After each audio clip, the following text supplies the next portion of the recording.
my nutrition obviously differs throughout the year when you're in fight camp and when you're not in fight camp. My nutrition during a fight camp is obviously the beginning of the camp, it can stay the same as normal, but I have to start towards the end of the camp when I'm getting close to cutting weight. I have to start cutting things out like sodium from my diet because I need to cut water weight. So I try and keep quite sodium down quite a lot, and then also I don't eat too much carbs late at night, and just bring the calories down while still training as much as I am to bring my weight down. Outside of the training camp, one of those my little rule is, in some people do like to blow up and all that sort of stuff. And I try and treat myself as an athlete on a year-round basis. So one little thing I always say: there's always a road back. Don't make that road longer. So if you could do like a Ricky Hatton used to do, he used to get so it's not enjoyable when you're coming back and you're training when you're so out of shape and so slow and all that sort of stuff. So I like to stay like an Olympic athlete. I class myself as an athlete, like an Olympian, and then you see them, they stay in shape all year round.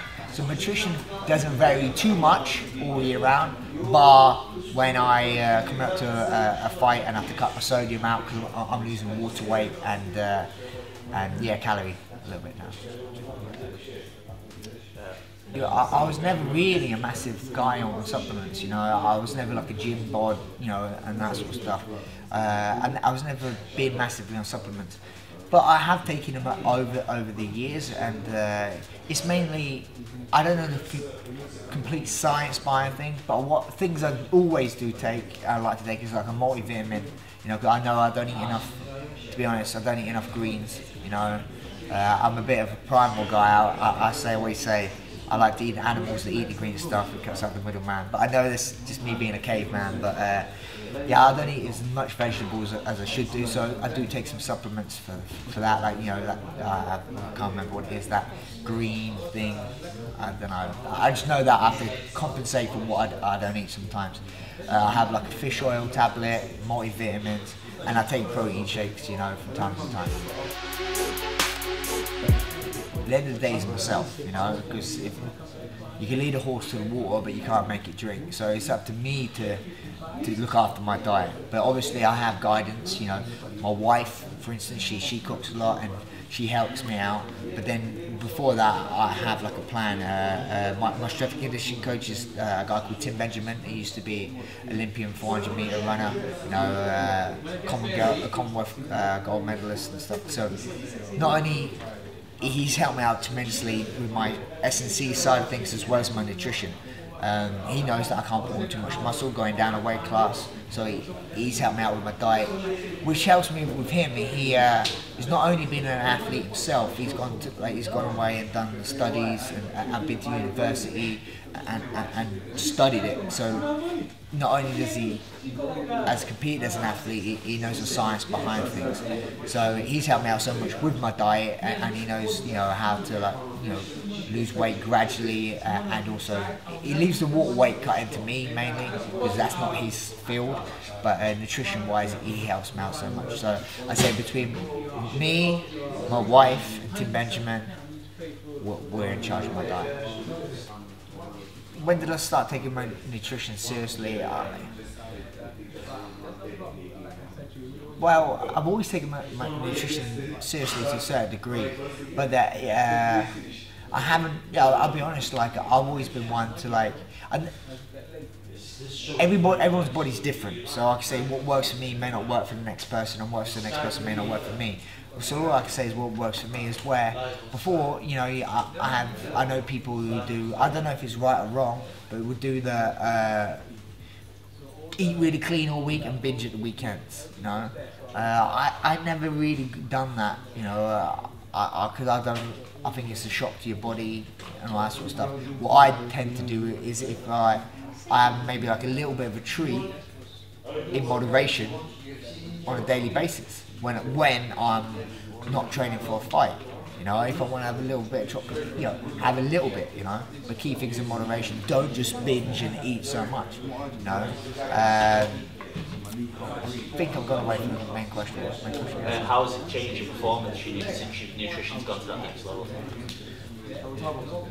Also, I find since you how I like to explain this as well, I class myself as a professional athlete, and my body to me is like a Ferrari, right?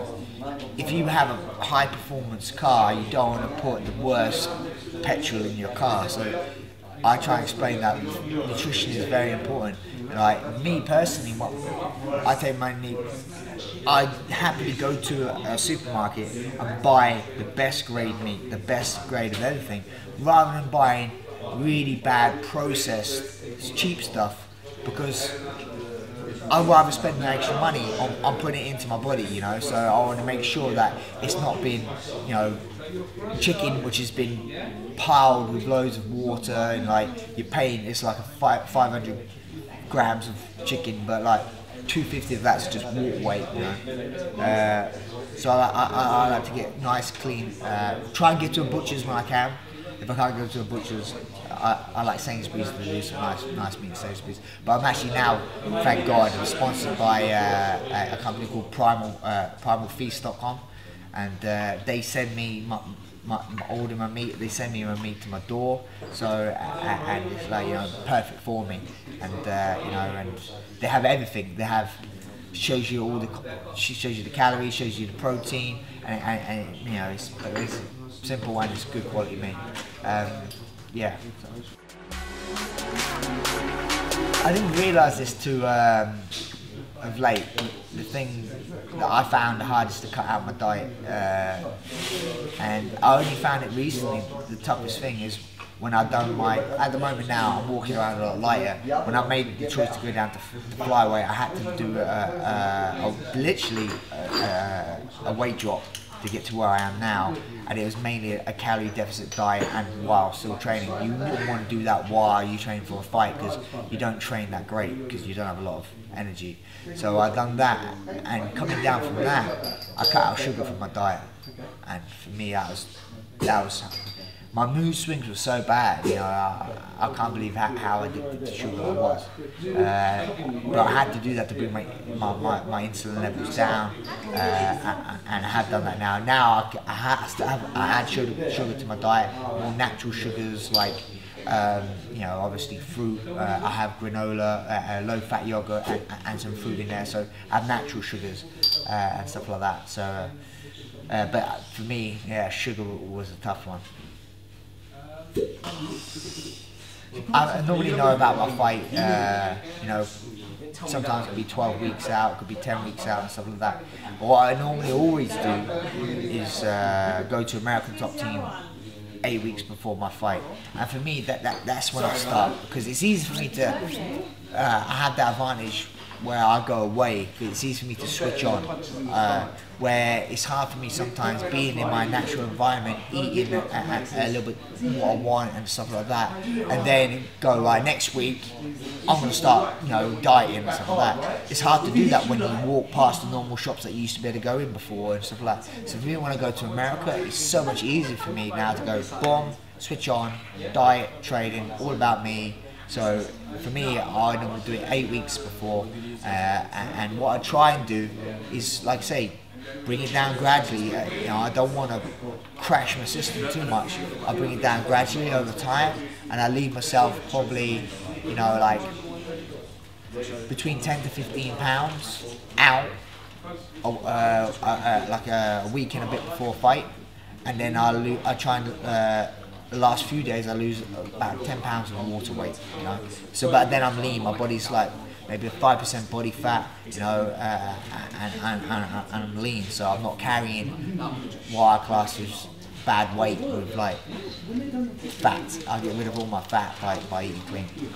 Okay, like so basically once I've weighed in, it's about rehydrating yourself and replenishing. You have around about 24 hours to recover before you fight.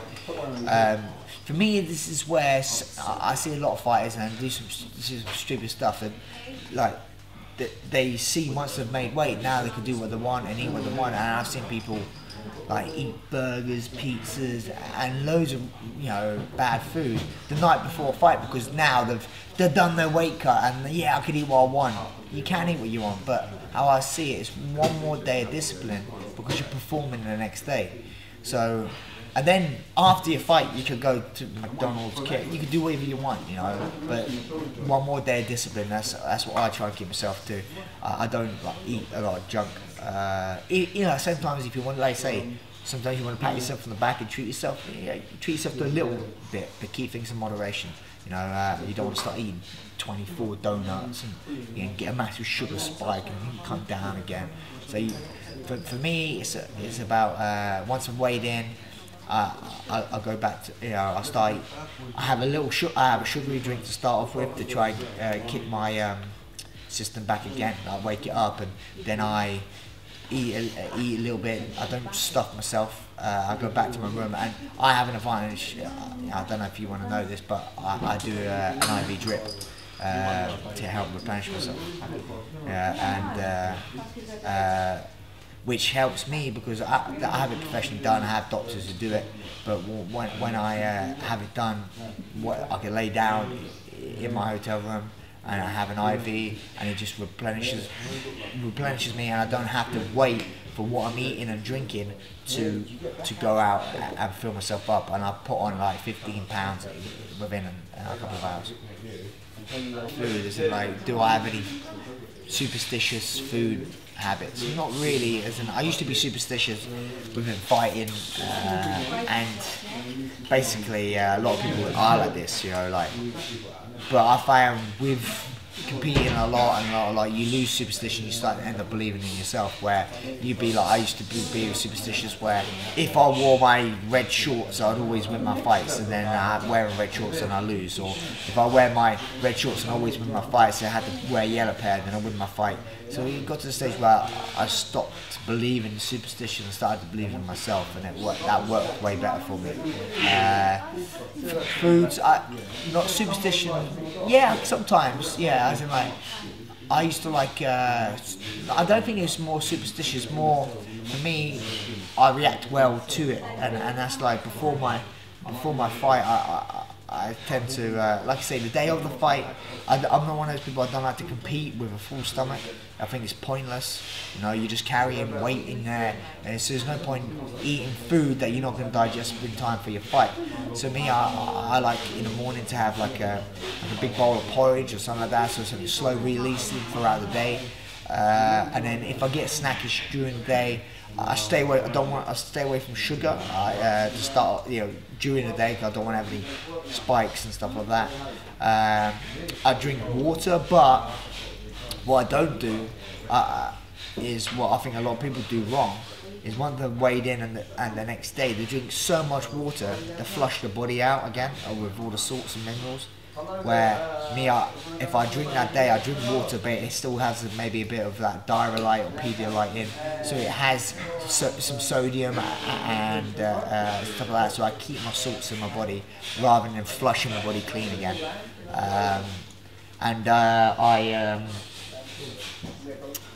So like before I compete, probably about 45 minutes to an hour before, I have like an energy drink, either like a Red Bull or like, so in America they have things called Red Lions or something like that, caffeine based.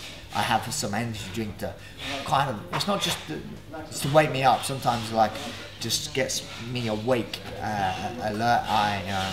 And maybe like a little bit of sugar then, like a sugary drink, or a little, some Lucozade tablets, or or like a little chocolate bar, some sort of form of sugar.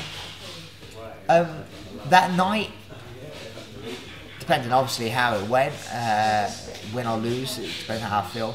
But you know, obviously then I'd eat whatever I want. But then also, you know, I've done it so many times. You go and eat loads of junk, and you just feel so bad after. Your body's not used to eating that sort of stuff, and then you're like, whoa, you feel bad. So it's like you enjoy it for a second, and then you feel like rubbish afterwards. But you still do it, you know. And it's no harm in doing it at all. But I don't do a Ricky Hatton and like then continue and continue and continue and continue, because like I said before in one of the questions, there's always a road back. You don't want to make that road even. You don't want to make it hard for yourself. So me, I don't want, especially. It wouldn't matter so much if there wasn't weight classes, but there's weight classes what I do. So I don't want to blow up and get too big, you know. So I treat myself, but I keep things into moderation. The cutting process for me, doing it time and time again. Now it's actually a new one good to me, going down to 125. But making 135 over the years, I remember when I used to be 45 and cutting 35 for the first time. You know, I was in such a worried about the weight cut. I actually made it quite comfortable. You know, sometimes I found like after that, because you made it once, you can make it harder for yourself by, oh, I made it, you know, and stuff like that. Oh, I made it last time and stuff like that. And then you can make it hard for yourself. But to be honest, once you have made it mentally, you know you can make the weight. And it's the same as anything. Like sometimes when you do like in strength and conditioning, you do these like box jumps. And sometimes you're like, I'm never going to make that, I'm never going to make that. But once you mentally tell yourself you can, and you do it, you're going to jump that box every time. You know you've done it. It's the same with this. So if you've made the weight, you could always make the weight again. The only thing that will stop you is yourself mentally, and if you don't prepare right, you know. But the weight cut does become easier once you get used to it, and you tweak things. You get better at this, you get better at that. You experiment a little bit. Obviously not too much, but you get better at the weight cut the more you do it. It's hard to say my natural weight now because it's all over the place because I'm going down a weight class. But I used to always walk around about 155. If you want to know kilos, I used to walk around about 70 kilos. But now I've changed my walk around weight. I'm walking around now like 66 kilos now.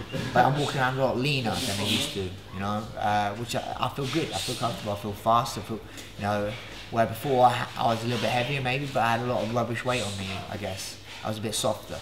You know, I've lost a little bit of muscle, but not that much. So I said my walk around weight now is like 66 kilos, and I feel good at this weight. For me, my weight doesn't fluctuate too much. You know, I'm not one of those people who just blow up.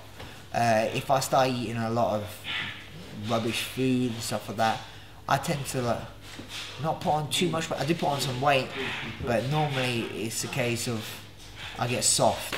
You know, I kind of feel a bit softer, so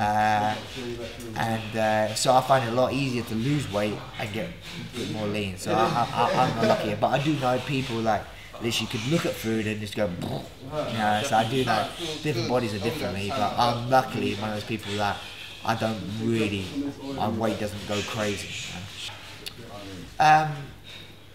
One tip I'd say which helped me out, you know, is eat frequently in smaller doses rather than big meals. You know, eat smaller more often rather than eating big meals.